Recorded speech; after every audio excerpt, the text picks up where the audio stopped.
chỉ bay ule tu na hiền ai zol Lammuala có mê cái này voin hi April lili anh ya zan anh ya zan trai to taka hey Lammuala lenga min so ma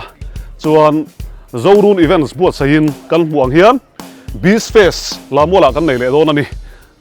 mitam tak chuanin nuaman ti le dona then khat ero chuan nuaman ti lo mai thei ka hello I engpon ni sela nikum lama buat sai lo ni to he thil hi a ming dangin kumila hian ming dangin aron kalpui le a I ti hian I aizol nu le pa tam takal luta nikum po khan a top lama phei chuan anin chan lo ni chu wangin kalma man wa nei don a chunga enge om kan en dona thil an zuara a thil chi thang in chung mamo te thu thleng se changa sinus dam doi ti zong zong te an zuar kim vek don ani tin kan lu tang ei tur tui tak kha an nei dona zan ina hian hei thil kan lo ei puar to kan ei chi lo wanga thil ei tur lampang kha chu chon hei asira hian min lo thlir thap ani hei ti hian keima ang pui hian achunga kan lu tang hei tin a hun chung tur hi April niruk atanga me nili thleng an buat sai dona thakhat chung deuh tho ani chu hei hi kan ti chua chuan in lu thei toang tho tan ni April niruk atang hian hei hi jing dar so matangin zan thlengin an hong dona chu in lo lu sup don nia akal basa sa van nei lu chinang masala tangin in tana helai chu na khila kan tianga chuan ni chin khanin ma pui ka mutlak ador kan zong hal teang ma pui kha mi zo nu zai thiam ni bok announce sar ni bok dora nei ve don ta thela hian kan zong chinang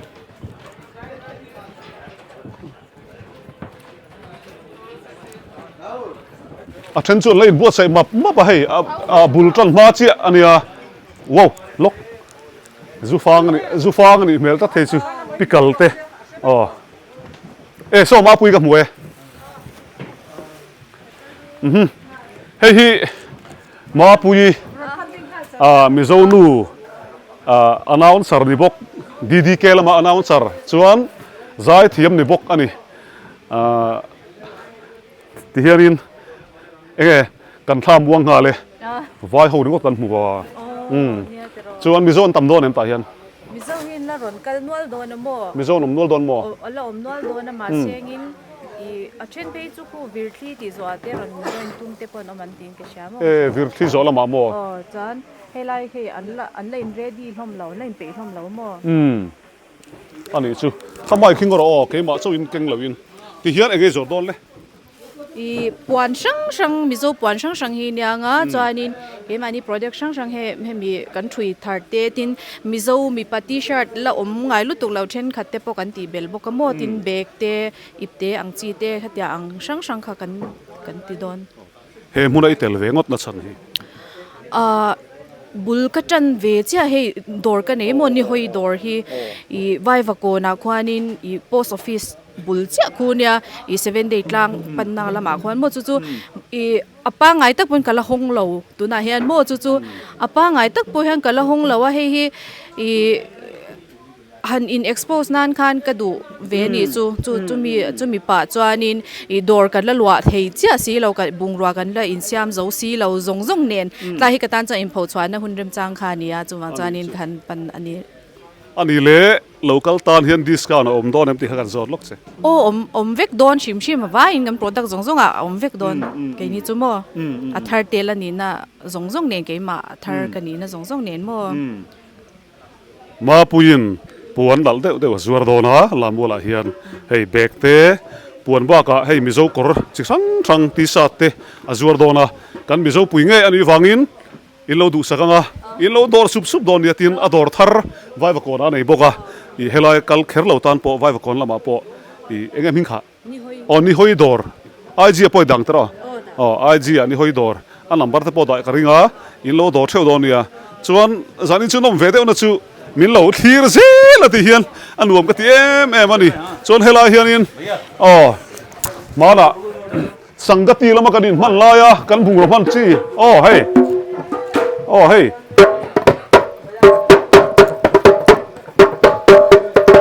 abanuam do le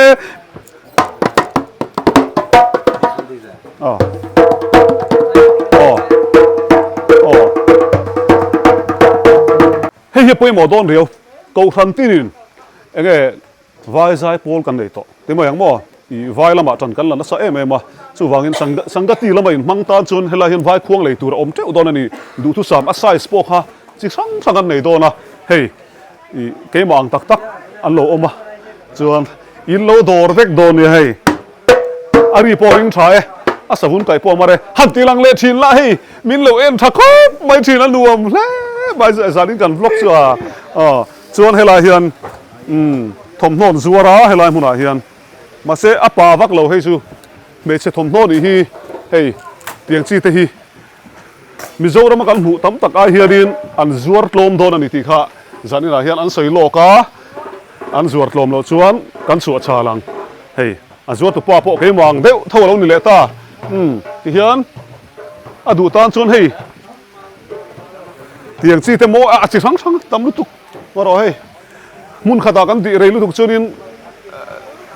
kan soi seng lawang hei le no pang du chi no pang ho ina hei thuak game mo thuak game ang chi tam tak kha You can make this 500 designs one single kit. You can make this 500 designs one single kit. Miracle bricks 101 pieces 500 designs. You make this. Different designs. Miracle bricks an tia he ti hi no pang ten an rema ti hian hei thuak exercise na te pon tha em ani chu kan fa te kan nei chuan kan lo en tiranga chuan helai hian an ma ni soi kan hak don lo zani na chuan hey steamer ten nei a hei achuara en tina demonstration an nei lo kang The best part of this vertical steam. how much this one Actual price is 3500. Exhibition price is 3000, but right now the exhibition is 2499. sang ni zali chhowa tanga sang thum zanga man thlengan nei ni hi korti marna hei And the best part of this vertical steam iron, there is no temperature settings. a tha hle mai You can iron on the same temperature. hey an ma ni tong kan ngai chan vek chunin kan ti seng don lo wa chu wangin kan kal sananga hei hi in lo dor ve vek don ya Do anything with this machine. This machine comes with lot of attachments. You can do plants humidification, sofa curtains cleaning also, ironing, dry cleaning also you can do with this machine. Hair spa also you can done with this machine. Yeah, this machine is multi-purpose device. an bungrua hianin sam ti that na thlengin mo hei sam steam na thleng khan an nei ni chu adu kha chuan man tlom zogin helai mun haina lei theiang pupe ka motor ang deuh kan hu utlan pupe ka mo utlan hills hei achunga ani chuanin lai pui niom takan da ni hi pupe ka pona lei du mai thei ni hei chu hei motor lem pa tak tak an zuara helai hianin pupe ka motor chunga da ang chi tho silai lem an lo da chuan helai hian silai lem hey chemte om le hal AK47 le maniang hey hey boyate khanin inu le patin lo le ti do ne chuan hey samurai lem ten na ya oho protect chuai mai chuan hetiang hi atliak thelo an tia atliak thelo an tia ka kal phei soi yang hey milo en ula kan rap phei yang atliak thelo an tia hey kai a thado le ka dai flu don man le They give you lifetime guarantee that it won't break. Just try it once and you can use it for lifetime. Just you have to buy once. Only one time investment. See, this is the thinnest item of my product. See, like this. It won't break for lifetime. Not for a year, not for a day. For a lifetime guarantee, we are giving you lifetime guarantee. Just buy once and you will use it for lifetime. Thank you. Avan try em. Hey, unbreakable kan ti khani ting ho hi atliak thelo. Ake lei thelo kan tiang chi khania. Chuan ko than tam takin an tu karinga. Thangra ang chi kha. Hey, ul wak pon hey, liak thelo kan tiang khani ta ni hey hi. Thado nu tuk hey hi. Hey. Hey, angai aron ole. Tin If you cross it like this. now bual nan potra. So. Like this, then also Ka vai chun tui tlak zela mun khata ti tam thelo. Now bual nan te hey no pang khal vela tan po thado nu tuk. Chu wangin hey te po hi a che thelo. Kha pe chuai po hanin a che thelo re mai ni. Ha ni mai. Chuan hela hianin thom non zuar le a an nui lo an nui se lu tu helai hianin vai thom no ang chi du tan chuanin a lei theia puan than te pon neia sol te engkim kha khatiang lam kai noi bed sheet te pon yang chu a parda te pon zuar kha an tui thei si mo dor tam si in lo dor don ya hei ke mang de ve kan ni chuan helai hianin leather jacket te leather bag te vlog ha thak de uni phurangai sia hey leather leather belt, leather wallet, hey va thave the side bag. khai doctor se ki mana du don tu he ti hi kan cha dun thina tiang deuh chi hi leather dik tak ania nakina in lo lei don ni he to khom size po hi bible lenga in khom thin tan po khatiang chi tam tak khan zuar kong thren te hei jacket ten zuar ani chuan helai hian magic hi kan ngai sang tu lai chu magic toys ani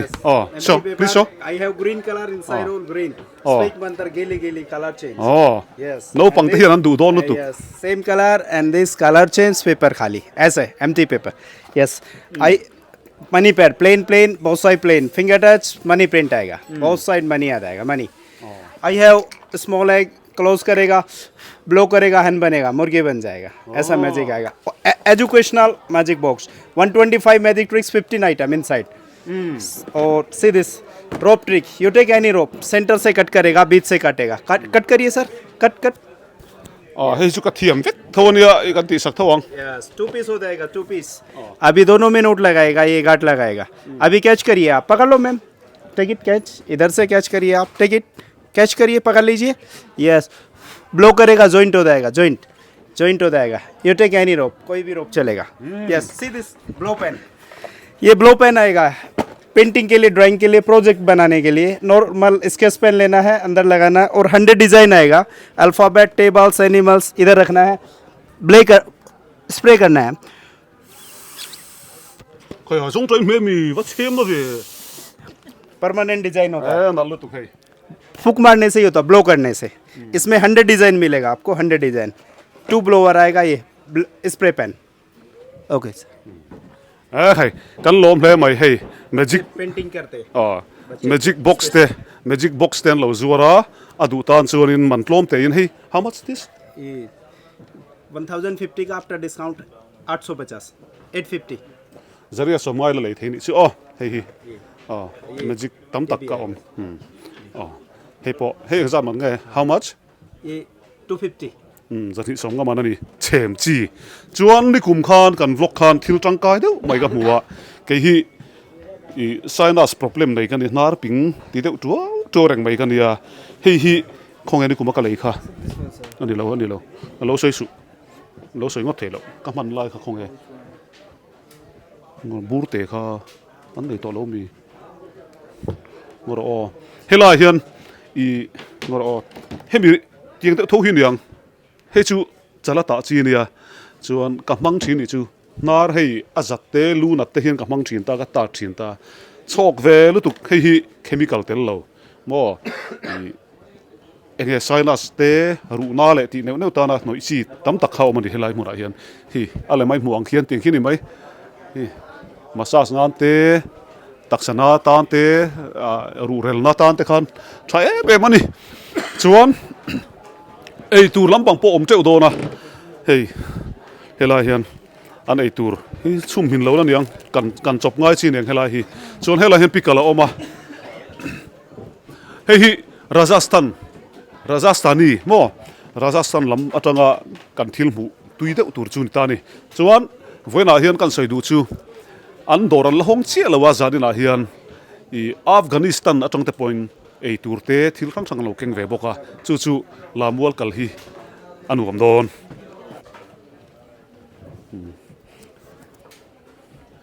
kan ei chinang hei hi aming nge amla po chu ka chong lo sun lu niang nge sun lu lian chi amla ba hut ni chuan hela hian chili pickle te nei hei marcha pui lian chi te capsicum pickle te chi sang อันซวดเจ้ามันสงสังไปกันซวดระวัง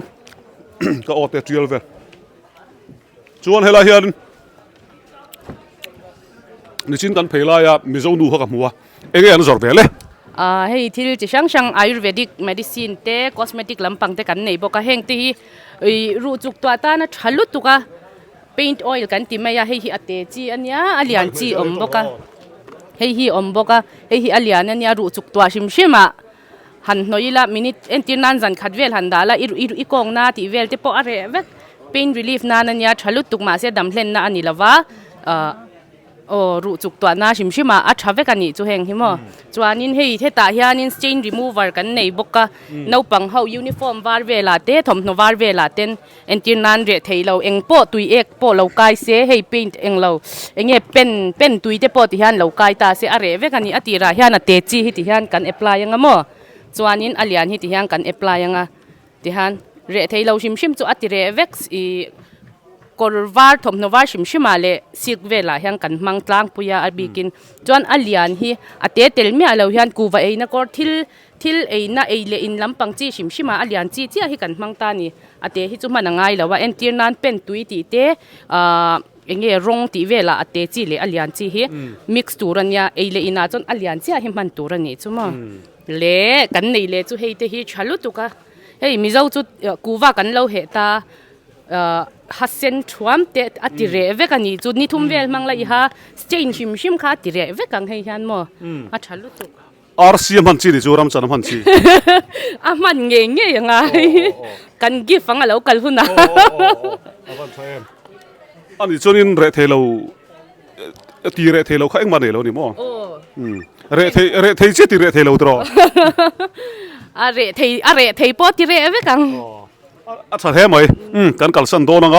เฮลาเฮียนเฮงเฮงface massage gel เตนี่อีกุตาหันกัน apply ชินโดนเมียงเนาะอีกุตาหันกัน apply ชินโดนเมียงเฮ้ยที่ฮันอีมาอย่าเตียนอี apply ง่ะมินิสอมเวลิดาโดนนี่จู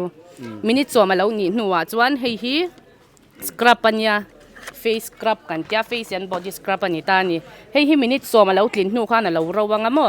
เราหนูข้านินให้ฮิสครับฮีเคลมี apply งาติฮันส่วนนี้ติฮันอีรับโดนนี่มินิทนี่เวล sunburn suntan ซงเอ็นตีนันมาให้นี่สันตัวอยากันเล่าชวนนะสตาเงี้ย sunburnชิมเตะติเรเวกส่วนนี้ให้ไม่ใช่freckles เตะให้เงี้ย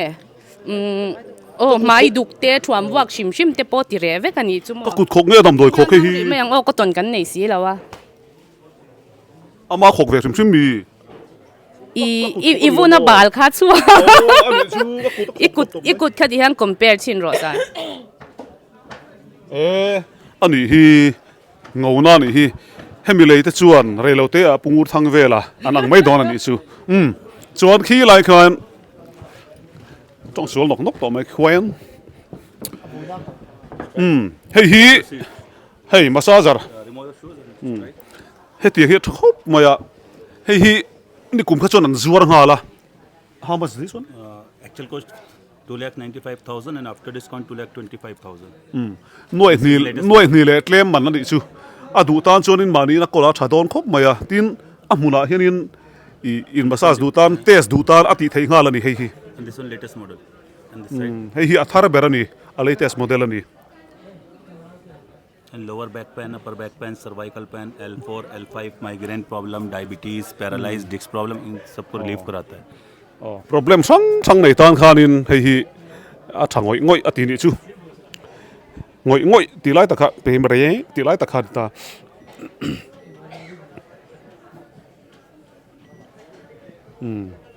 ka du ve khom mai hei chu ira da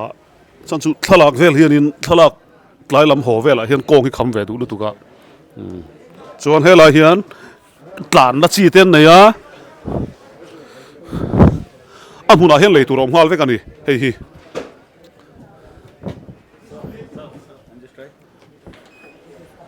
kan try don without running. Tlan khera ngai lo And different exercise. And first exercise and different 24 exercise. And this position is changed. And this one, and like this. ऐसे घूम जाइए दोनों foot back में जाइए back yes. And this one, and just charm में देखिए. And skipping benefit. And different. And this one, no? คายคาย And this one. इधर में ये वाला शूट करो. ไอ้ชื่อตักสัจเจตนักสั่งนี่ Treadmill से 70% advance without running. how much is this And actual cost is 44,000 and after discount 32,500. 1 year guarantee. หน่วยลีเลยตีมันค่าอีสิงทุ่มเลยเล่มินอะไรที่ตอนนี้ชื่อโอเค thank you กันตีอ๋อเฮล่าฮีไอตัวจอมน่าแล้วนี่เลยอ่ะเฮ้ยไอตัวสิสังอ๋อดูตอนจนเฮล่ากัลไม่ตัวนี่ซ้อสต็อกปอนงาไหมมานี่ละกอลดูตอนปอเฮล่ามุนไอสินแค่เราตอนปอจวนเฮล่ามีกันเพย์เลยงะตัวลายจวนจิรนะกันไงปอยหมดตัวเลขบุชีร์เจ้าเตะเฮล่าเห็นเลขบุชาตักกันจัวระเฮ้ยอินห่วงเฮียน Spirit of India ที่เตะ Human Body ที่เตะ Artwork A History of the 20th Century ที่เตะทีนเฮ้ยChildren's Illustrated Bible ที่เตะตั้มไหมอันสอนที่ว่าช่วงให้ลุ้นลกแต่งเลขบุดูแต่วิกันเอาแต่เฮียนในทีน่ะกันเอ็นปากหาลก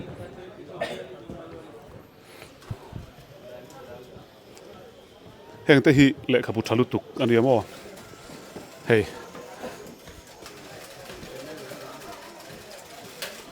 จวนข้าขันนี่เด็กมาอ่ะ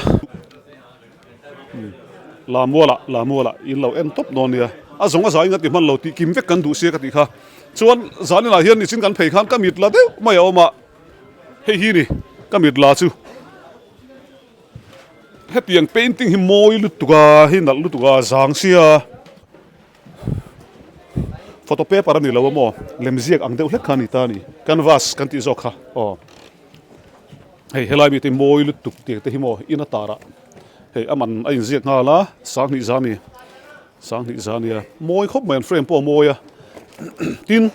a frame a chunga mi indu che lo pon an frame style hi anal rim chung ko thalak tar nan te tiang khan hei helai mi te moi tuk la sa parte mo hei te moi lut tuk ringot hei hi sang thum mana ni hi anal ka vati hi lo pang te tan barbie te zora chi sang ela hian ki chain te ka soi tong khan vairam retin anam zuara ni helai muna hian chuan hei enge kha sam kil moina hair clip mo hair band te thil chi sang mai za na te hei mai za na te pon nei vek he tiang hin lei chon mo ei mi mai za ti vel the om to lawang ha ni mai adang kal leng chon hei eng dor nge cosmetic dor ani hi nal na helam chu Sir, we have also 10 work. Can you show me the hand like this? Kapitolo ka kuta bo kharin demonstrate kan tum le ti tolo mai la hei kan chiang ang mizo pon an neya vai pon an nei ani chu hei kan huang hian Standing also. face and body mo aloe vera hei mai ti fai na Two flavor. Aloe vera. ai nang chi sang pati an nei ni chu different color chuan hela hianin mai noi chi sang an nei boka hei hi Lammuala hian April niruk atanga me nili thleng an nei dong kan ti to khai lo en vek don ya helai hian Rajasthani achar helo intara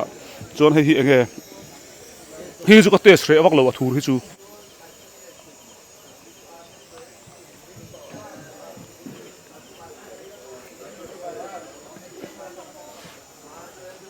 teng tere tui lutuk tui top chon hei marcha umte hei hi purun var pikal te chon he ta pikal chi sang marcha pui lian chi te ngi le so thing pikal te nei ni hi hela hian toys dor oma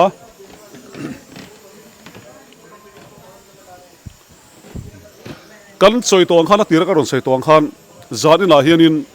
an dor zong hi an hong zo theilowa an la in buat sai me ka he zan hi an la na ya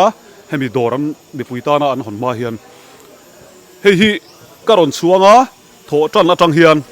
jing dar so ma tangin lu huk the to don ani chu chon hei drone te chi an sor la nge mani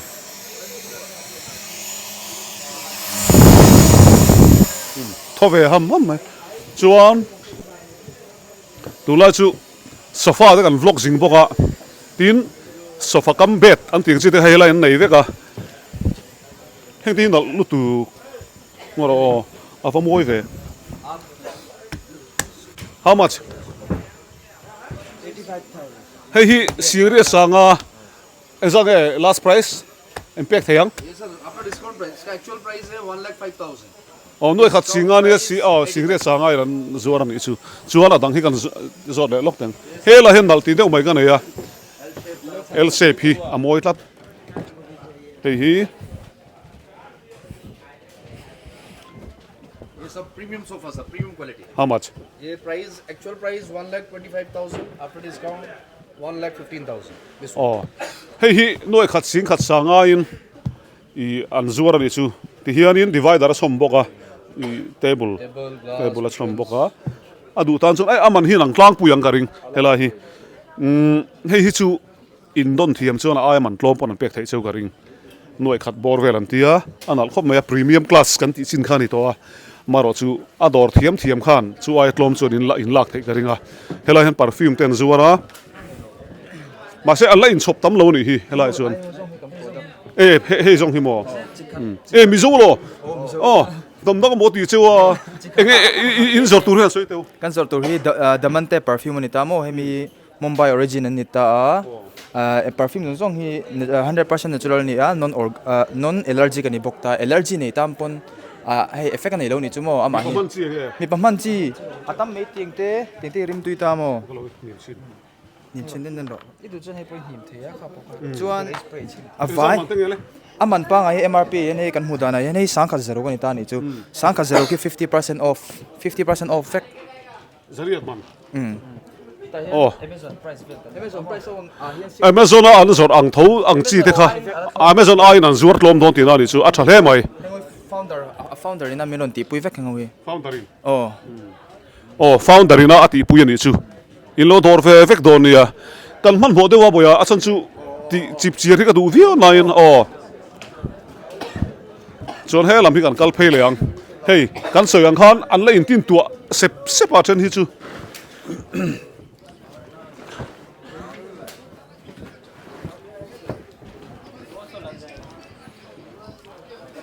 helai pon ni sin kan huang chi tho kha nia hey taksati moina lampang thil te nia hei hi long ka soi chu hei magic oil an ti hi saina stan te luna tan te thalu tu ka tu na hian ka computer te bula hian ka hung char ni chu chan chu ka nim thina aron ti zor mai ni migraine ate tha em ema ta hianin re thelo ti re na ten zuar ani an zor hi then khat chui nanga kan kal chun zom lenga hela hian chapal lam me se phei khok chi how much this 450 zali so after discount how much after discount 400 after discount 450 after discount 400 different price hey cheng zali velin leiturom thuau don ani chu office kal na te scooter khal na te mo khoi lo bazar na te khan in lo mang don ni helai dora hian cheng zali velin leitur tam tak oma tin in leng in nei ve fo thina thing puino moi tak khei an zuara chung te po chu kan highlight ani asset ten an zuara hei chu no man atlang puing ka thetonga khang ai khan atlom zel don ti min lo thia sak don ni bol te pon zuara ni chuan khi thil nal tal hun moi chi hun moi tam tak sai du tan sai no du tan no mo kha tiang khan top chuan hela hianin claimin enge nula du chi kan tiang chi kharon om vele a guchi mo helai be khi moi tiang te hleki kan nu pon nei ve chuan an thom no jor po hi kan zo chinang jacket thin zuara leather jacket hi kan zo chin How much this? 6.5. 6.5. Yeah, 30% off. 6.5 means? 6,500. Oh. 30% less. Oh. 30% discount on this. So this one, sang li bor vel in don chu. Kong then ten zuara bag te savun bag te. Hey, bag moi tak tak kan zuar boka. Chuan hela hian kan kal to em. Oh. In chung lampang thil hela hian zuar le boka. Bakche chenin an zuar ani hi. Chuan hey, sampong in la te. Chuan exercise lang na te. Chi sang bakche hey. Tam mai. Car sil na te an zuar ani. Kan soile te yang. Helai munin kal huna hian amana tlom don chu adang lam tur ani. Vaira ma kal khe thangai lo. Le kal leang.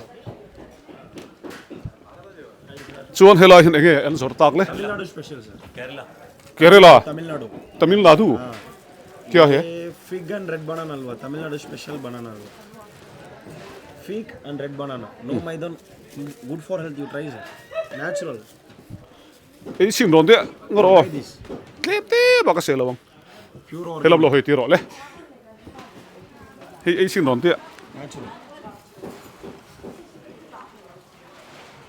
Fig fruit and red banana. Tu. You try this. Hey, This is different. no one.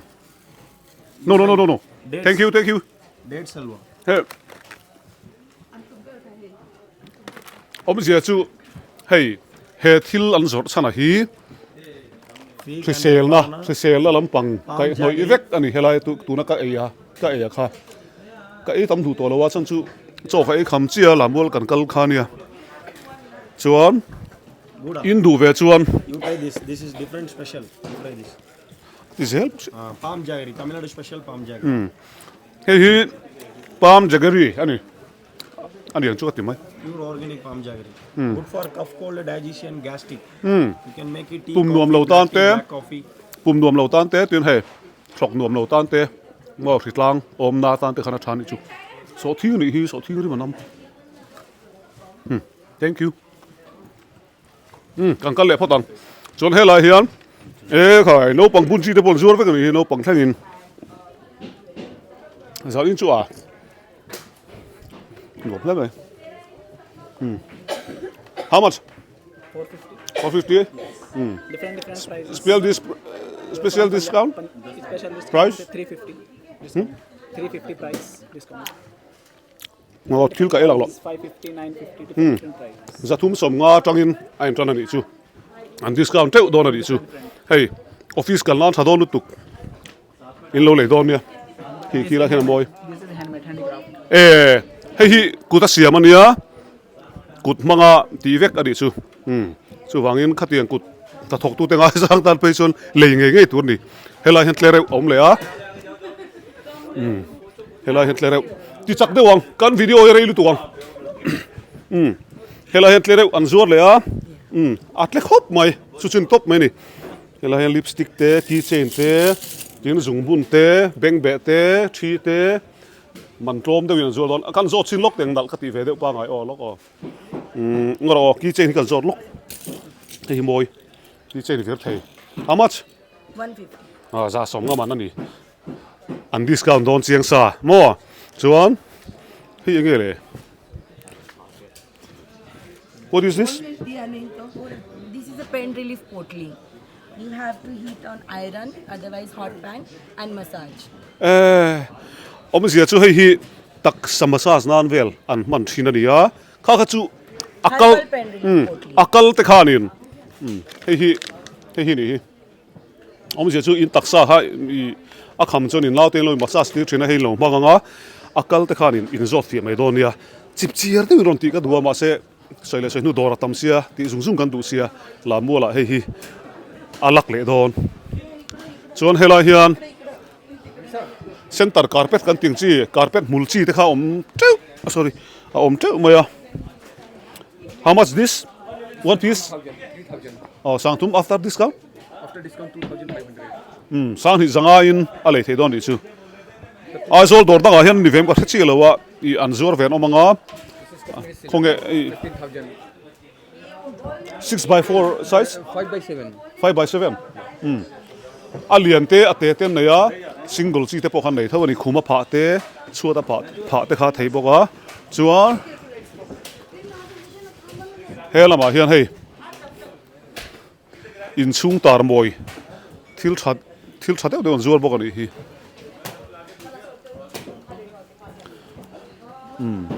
han enu lain thema yang no pang ho du chi te po tam puitling pon kan duang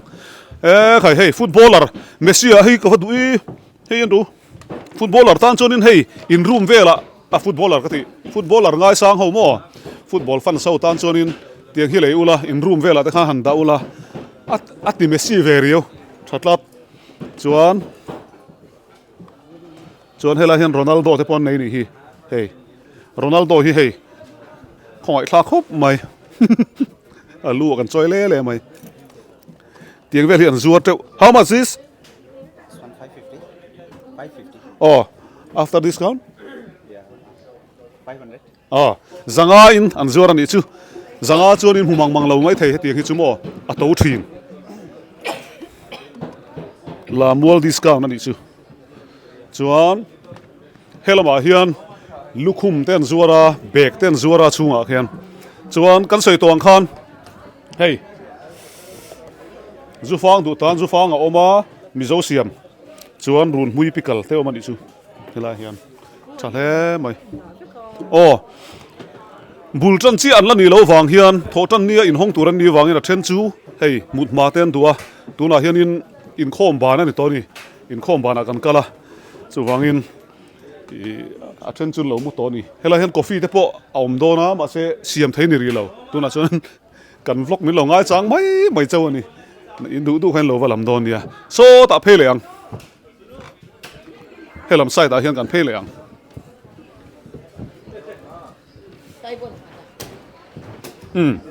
the vir ho kan leang oh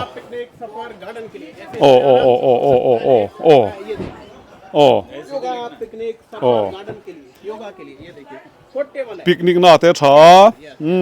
jinni khuwa te tha kan let zelang tikhan yoga picnic सफर garden के लिए कहीं भी यूज कर सकते हो KTP conference khan in ron timan lo male conference khan du don tu kamo KTP conference na vela ba ga hei khom pui ni khuwa te picnic na te thian ho ten out ni khuwa te hian amu ta nuam don hei adu ble ngala chu wangin helai huna how much yeah 3500 discount 3000 a discount hal zung chu wangin an discount kharing lo ula an discount le kharing ula chu wangin in don ya sang thum zanga nia sang thumin kan zuara ti ma se chumi ai niam chun in le thei karing in lo dor vek don ya hei hela hian candle lampang an zuar boka ha Made by me. ama siam hi ni Scented candles. ama hi siam tu chu nia arim tui bok ani hemi candle hi chuan he ta hian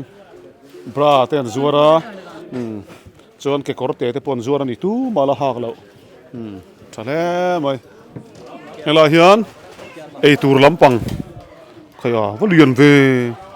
enge hi ming Kerala halwa ani hi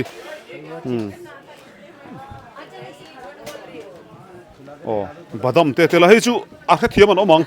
an ei tur hi chu katem to lawang chon he ta ei tur si sang thang zuar boka he la hian dalmut niang tak ten zuar tang bokan hi a hloma lei du tan phei chon na tlomang in lo dor vek don nia chuan helai pot le reu ten lo zuar le a thena le khar to so lai sonin ai ngar hey pal kam tiang chi deu te an lo zuar ani hi It's all real pulse. tiang si polo pal ani chim he chu सी पल्स को हम 4 days hot water में बॉईल करता sir fire करने से फायर नहीं होगा e khai mei poina hal che chiat thelo plastic humidity चलाने से मेल्ट होगा plastic chu ni se chonin a che towang ati ni chu real वाला ei टच करने से गर्म होगा acha so he many mai varieties here big size small size different colors nu ho khan in nei da vela in kal huna in or duang karing hei amana to karing lo kan zo chinange how much is 4500 after discount 10% less. How much? So 10% less करेगा 4,000. Oh, sangli vel mana ni chu. Chuan beng bete 2,000 rupees starting sir. take out. 2,000 का ना? Hey, sang ni mana ni. Is a rice balls. Hey, andal don. Nu ho khan lo thero. Oh, hey, helai hi ama chu. Kor pola ha lo thak pal poin. Khabe mula nei velawa, mula nei thunga ni. Tikhan. Long चाहिए तो long भी बनाएगा, मैडम को short चाहिए तो short भी बना के देगा. Asei dutan sei, atoi dutan toi. Oh, om me kan ni chu. Thank you sir. Welcome. Eta mobile phone case si atlom zo kem ai zo line kan te sang. iPhone case. Par na sa ve. Oh. Hey. Achei moi sa dutan chuanin. How much one piece? 750. 750. After discount? 650. 650. Zaruk somnga tang ten chana hey iPhone. Ya ti sang phone mani phone bil khan lo nei don ani chu hela hian. Hey an zuar zau khop mai. Kan kal zelang.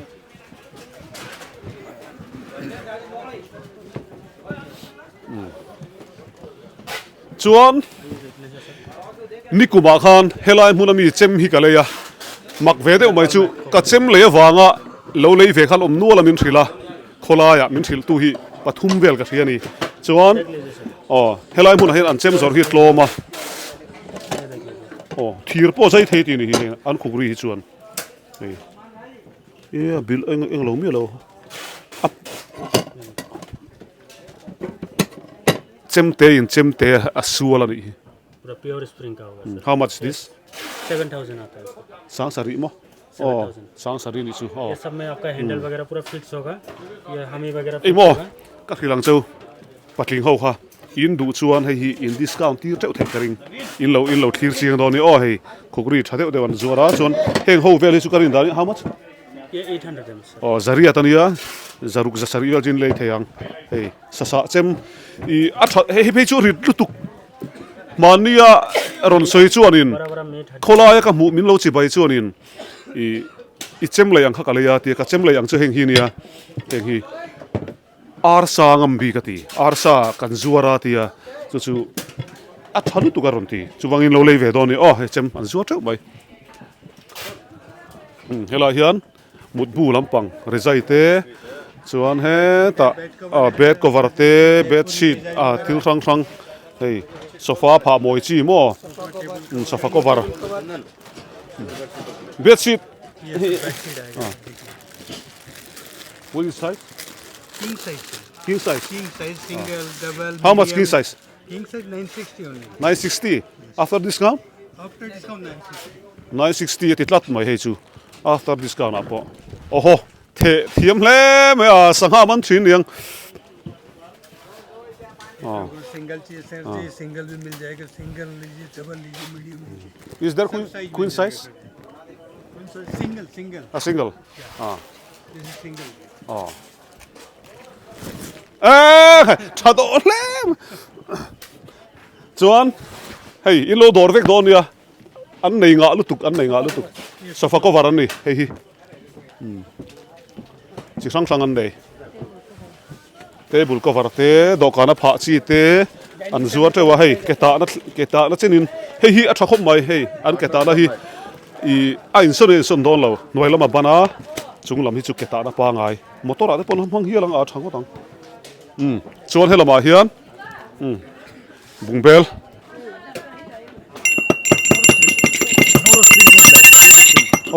marcha rod na All item is pure essence. chuan hei suwa na hei hi suwa lu na hei tha ro na tamlu tuk thil chin na an zuar tlom don Permanent color sir. a soi dan tur poi ka lo hei dinner set te pon nei ni hi chem te po how much this 2,500 full set. Pure essence. Flurry companies. hei sang ni zangan ti ni chu a full set in All burton is induction based. All is induction. heng ho hi induction mo induction kan ti chu hei current po mang thei induction a po chuan thei mo induction base ani chu so lại sang thil thang an zuar boka thọ cho nó trăng in lù chil ula kan lù chilanga kan thlir loi don dia chon ka mu chak ka mu tir chak do ni china kha kan lù tira ka mu zoi chu hei hi nia helaya an thil zor hi thing lampang thu thleng a tam khop maya hi mi zo ten kan du thina chu exam man ge kan zor long nge o hi exam man ge how much huh 40,000 oh hi singli asetian oh singli ni ma se kha chu an chian la ni moya adon thiam ani lenga chon heng te moi lu tuka nal takani he lai hi amoi ka ti em ani hi chu a thut na chi poni vak lo mon le so kam bet mo amoi khop moi a finishing him nal lu tuka chon ani le heng ho hi royal ho hi exam an nge oh 185 ani ta mo rosewood ani ta chuan rosewood ta hian chi sang kan nei ta hemi ho ki ma se aman hi ang nang lo ta hei hi 175 ani ta hei hi a shan big ta 185 ani ta mo ma se tu ta chuan discount kha kan la pele the ni chu chuan heng ho hi a pathum hemi pathum hi a om ta design shan hemi hi rosewood vek ani ta mo chuan somi lai tak so chu tik thing ani vele thung ta chung ho chu an a tha ti han aman tlang pui kan thria noi khat chho vel mo noi khat le ti te noi khat sing thi sanga te chuan heng te hi tar le upa nei chuan lo le sak ro u hi tvn na ta te le bathara te lo in lo thu ti ranga hi nuam dawin in pi pu te kha mo happy pu ha hian khai hen nuam lu tu khai in nu le pa tan lo le sak ro he thu ta nuam khop mai an thumu dar don ni tv an pain te hian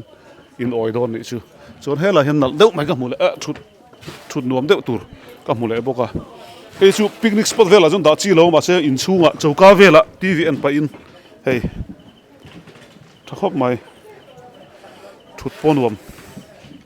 a dam hle mai alo in khar sap to min ning de chan to ngai man le o chuan hela hian pipu in chung bathar vela mun rem nei tan kha son rem chang do lu tuk he za man nge linga singli sanga a tha he mai ale chei do kan hi kha double seater ni ta single single seater on book ta mo 3 seater le single in nei chung ko kal nan he hi rem chang do na thian ho te thian thadeu te ne po thadon lu tuk hei ei tur lo om do na hela hian ei siam thiam deli tanga an cha chu ho khan ei an siam le don ani he lai kal kuali la ti chuan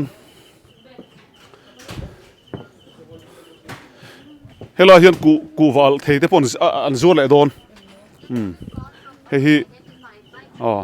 ku wal thei du tan chon hela hian a le thei don ani hela hian en ula he hi chu khriselu tuk tur ver na lampang thil kha ni ram chana dorang chi mi thapan te hei zarda pan atui bi khopang khatiang lam ngai na tan chuan hela hian